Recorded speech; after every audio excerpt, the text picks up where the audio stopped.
What's up everyone, back for another beer review, and today I'll be reviewing yet another beer from the Bell's Brewery, and they're out of both Kalamazoo and Comstock, Michigan, and this is their Hazy Hearted IPA. So they're calling this one a Hazy IPA that comes in at 7.5% alcohol by volume, 41 IBUs at the time of review. This can is approximately 7 weeks old. So this is the latest release from Bell's within their Hearted series. Is it a series? Kind of. They have, the classic two-hearted, of course, and then they have a double two-hearted. They have light-hearted, cold-hearted, black-hearted, and now hazy-hearted. So this is a hazy version of two-hearted, although the hops, based on the article I read, are completely different. They're using Strata, Citra, Mosaic, Galaxy, El Dorado, and more. They don't specify the and more, where two-hearted, the classic, is just, I'm pretty sure, all Centennial hops. So yeah, I'm curious to see how this one is. I also saw that this is apparently replacing their official, which is their Hazy IPA. I never picked that one up to review it. I never actually had that one, period. So it would have been nice to know how good that one was compared to this after I review it, but I guess we'll never know. I don't see official on the shelves anymore, so I don't know. I don't know what the case is, but yeah. Anyway, yeah, it's pouring out hazy. It's pouring out hazy in the realm of hazy from like a bigger craft brewery. Yeah, I mean, it's not like your full-on milky, crazy beers that you see from your Fidens and your other halves and Hop Butchers and this and that. This plays the role of like an old school hazy or something you'll see from like a Sierra Nevada, which is fine. I think it looks great. On camera, it's going to be a little bit more dull. In person, it has this bright orange-yellow color. It is hazy. It's murky. It's turbid. You can't see through it. About 3/4 of a off-white, creamy-looking head. As far as like a hazy from a bigger brewery, it actually plays the role quite nicely, honestly. This looks like an old school, like, just hazy from maybe like 6-7 years ago, which is fine by me because a lot of them were delicious. Anyway, let's get a nose. Nice. Lots of citrus in this. There's a lot of like sweeter orange, sweeter tangerine, maybe like a ruby red grapefruit with sugar sprinkled on top. There's a little bit of like a peach, apricot, mango, stone fruit vibe, a touch of pineapple. I'm getting a touch of like a bready, crackery, like malt base. Not too big, just noticeable. Now this is 7 weeks old, and I am reviewing this as a part of Shelfie Beer Reviews for the month of March 2023. And they do say on the can, just so you know, Bell says it's an ale, and shelf life is 6 months for this beer. They're giving 6 months for this beer. So based on a can on date, this should be good until late July. I'm drinking this one in like middle to late March. So yeah, I mean, listen, as far as like a shelfy, hazy IPA at 7.5%, or some folks would call it double IPA like the aforementioned Hop Butcher, this smells pretty good. I can't complain. Let's get into it and see what it has to offer in the taste. Cheers, everyone.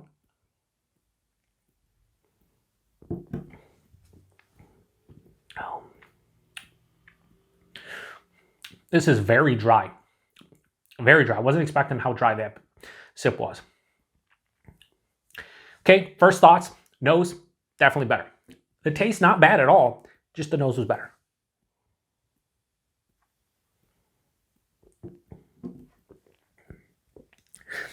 The body on this one, it's like medium, touch over medium. Yeah, touch, like I'd say just right around medium, maybe a smidge over medium. It's fine for 7.5. The mouthfeel, this is where a lot of your bigger breweries go awry in terms of like, again, this is a hazy IPA. They're not calling New England style. I get that. But when a beer looks like this, I'm expecting a certain mouthfeel, and I don't think this actually nails it. It's a little bit too spritzy. It's like moderate in terms of carbonation, and it just doesn't have that smooth, creamy sensation that I want from the style. But it's not a bad mouthfeel. It's just like not to what I'm specifically looking for. The taste, again, the nose was better. There is definitely citrus fruit in here. It's not sweeter. It's kind of a mix of like the pith plus the juice. So it has a little bit of a juiciness. It has like orange, tangerine, like I said, ruby red grapefruit, maybe not as sweet with the sugar on, just straight ruby red grapefruit. That all hits me at the front of the palate. Underneath, there's this crackery, bready kind of malt base that kind of is omnipresent, but always the underlying character.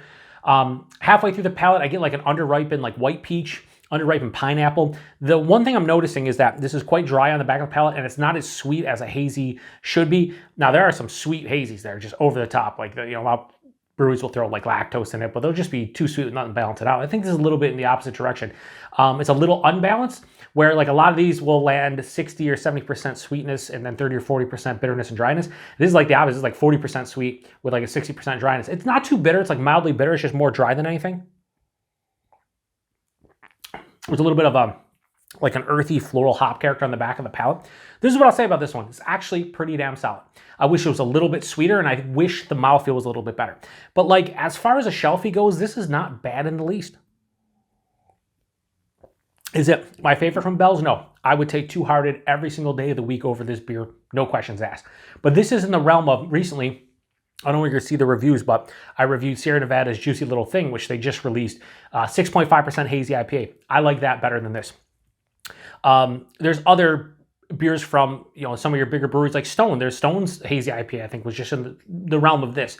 You could do a lot worse than this for like what I deem a shelfie. Now, is Bell's like a super shelfie? Like, I'm not saying Bell's is like you can pick them up in every single supermarket and whatnot, but here in the Western New York area, they're a shelfie beer. I can pretty much, whenever a Bell's beer shows up, I can get it at numerous different locations, and they're on the shelf, and that's kind of what a shelfie beer is, and that's what this is. I know they came out with like a hearted mix pack, which I think I had the aforementioned like cold hearted and black hearted. I would have liked to try the black hearted. I had the cold hearted, and it was pretty good. But this, yeah, it's just a solid, well-made hazy, but I would never go back to this personally because I think there's better shelfie hazy IPAs, although, if you're in a pinch and this is at your grocery store or whatever, yeah, I'd grab it. Again, I don't see Bell's a lot in the grocery stores. The lone exception being Wegmans. They have a lot of awesome beer, so I sometimes see their stuff. So anyway, one more sip and we'll rate it. I will give them kudos for the 7.5%. Slight warming in the chest, nothing outside of that. So they hide the alcohol well. So positives, I think it's pretty good for a shelfie hazy. I think it hides the alcohol extremely well, and that it has some nice flavors. The negatives for me would be, again, a little bit too dry for me and not sweet enough.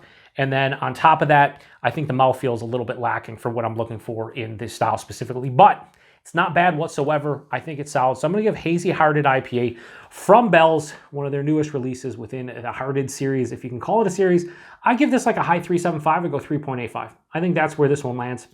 I think it's pretty damn good, and I'm enjoying it. So that was Hazy Hearted IPA from Bell's. Pretty damn solid hazy. And here's the best part: price point, availability. Price point, my neck of the woods, $11.99 6-pack. So you're talking, $2 a can. That's where a 7.5% hazy IPA comes in. You could buy a 6-pack of it, not break the bank. You'd be feeling good after drinking 3 or 4 of them. And yeah, I think the value of this is really high. But like, it's unfair to compare this to like a $20 4-pack of like an other half IPA at 7.5%, right? It is. So take that into consideration when you think about this. I just rate the beer on what I'm drinking and how I feel about it. If I took into consideration the price point, this would probably get like a 4 out of 5, something like that. Availability, it's wherever you see Bell's, you should see this one. Like I said earlier, I saw a couple folks on Untappd, and in the article, I think they actually mentioned that this is probably going to replace Official. I don't know if that's official.